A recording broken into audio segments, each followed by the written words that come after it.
Our next guest is not only the daughter of a former U.S. president and former Secretary of State, she is also an activist, a teacher, and the author of her own children's book series. Please welcome Chelsea Clinton. Hi, Chelsea. Hi, Chelsea. Hi. Welcome to the show. We're so honored to have you. Like all of us, you obviously mourned the passing of Ruth Bader Ginsburg. Your father, President Bill Clinton, actually appointed her to the Supreme Court back in 1993. She became an icon in the fight for equality for all. What are your thoughts on her possibly being replaced by someone who doesn't fight for the same rights that she worked so hard for? Oh, well, it's a question that's certainly kind of on my mind, but also on my heart. I have very different views around equality than certainly the current judge who's auditioning for Justice Ginsburg's seat. And so I would not support her nomination, and I hope that the Senate does not vote to confirm her.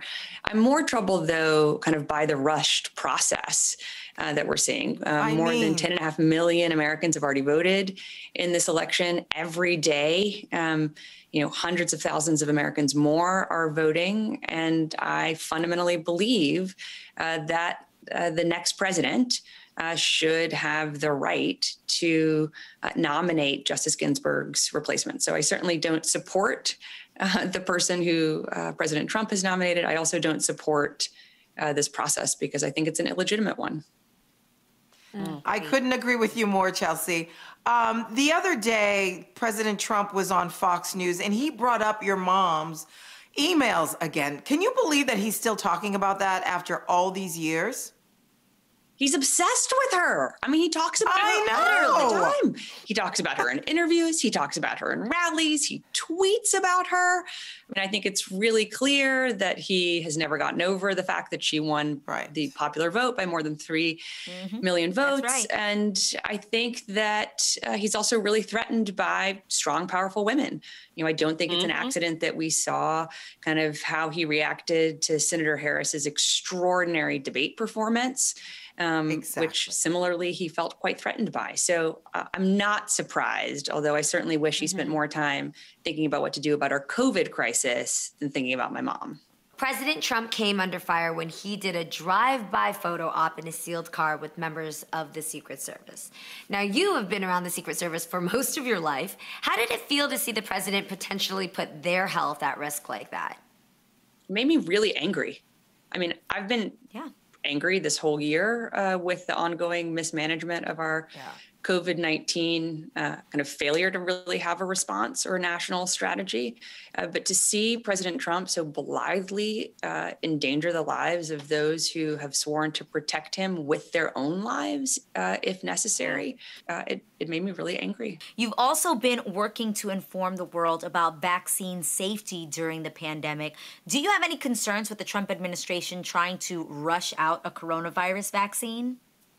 I have concerns for how politicized the Trump administration has made the process around kind of a possible vaccine approval. I mean, I also think we owe our scientists just an enormous amount of gratitude. I mean, we've never kind of marshaled this much energy and effort toward any one goal ever in all of human history. So I believe we need to let the scientists do their jobs. We need to allow all of the phase 3 trials to go forward kind of at scale so that we will know kind of if we do have a safe and effective vaccine. So I don't trust the Trump administration, but I do trust the scientists and ultimately the integrity of the FDA because they've made it very clear they're not going to be bullied. And I think we have to just continue to support them standing up for science because ultimately that's in all of our best interests and in the best interest of our public health. Absolutely. You're absolutely right, Chelsea. Chelsea, now your children are still pretty young. Have you thought about starting to have the conversations with them about what is going on in the world right now, like social justice and civil rights? We absolutely talk about both of those in our house. I mean, we talk about We talk about COVID, why it's important to wear masks when we go outside, because we're protecting ourselves and protecting everyone else around us.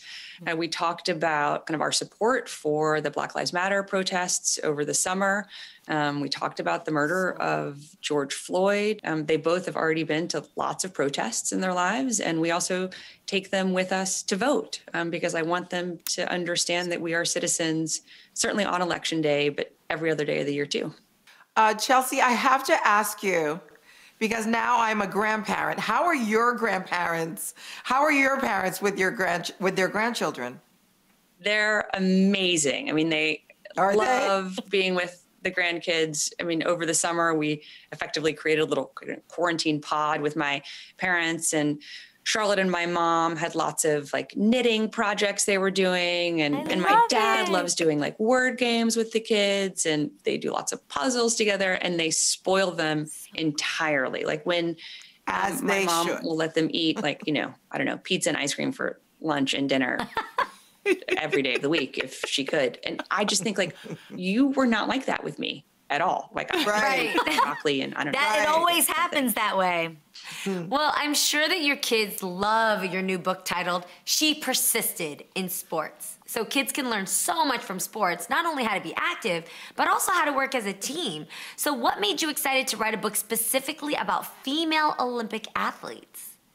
I have loved sports my whole life. I loved playing sports as a kid. I loved watching sports as a kid in person and kind of on the other side of a television screen. And I think a really important moment in my life was watching FloJo break the 100 and the 200 meter records at the Seoul Olympics in 1988. That I didn't know women could be like that, candidly. And she changed for me what I thought was possible in a really profound way. And I have looked up to and admired all of the women in these books, either through the stories my mom and grandmother told me or through what I got to see myself. And I really wanted to share these stories in the hopes that they could inspire young readers, girls and boys alike. Well, this is your third book in the She Persisted series. Now, was the title inspired by Senator Elizabeth Warren after her "Nevertheless, She Persisted" moment?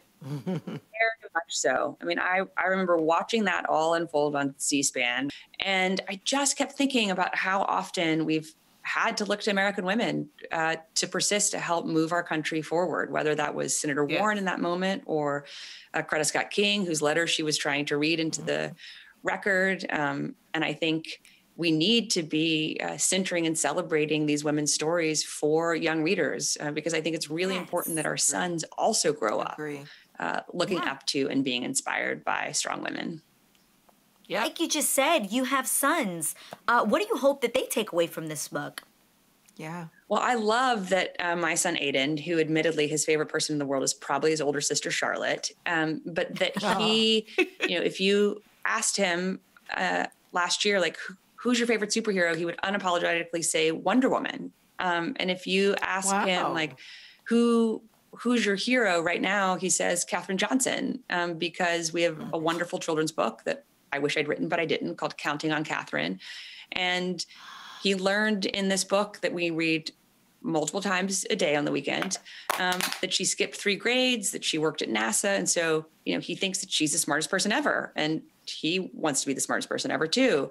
So I think I see it in like our own family. When you expose boys to strong, powerful women, it shapes what they think is possible. And also I think that fundamentally builds a really important like mutual respect and a feminism that I want my sons to grow up with.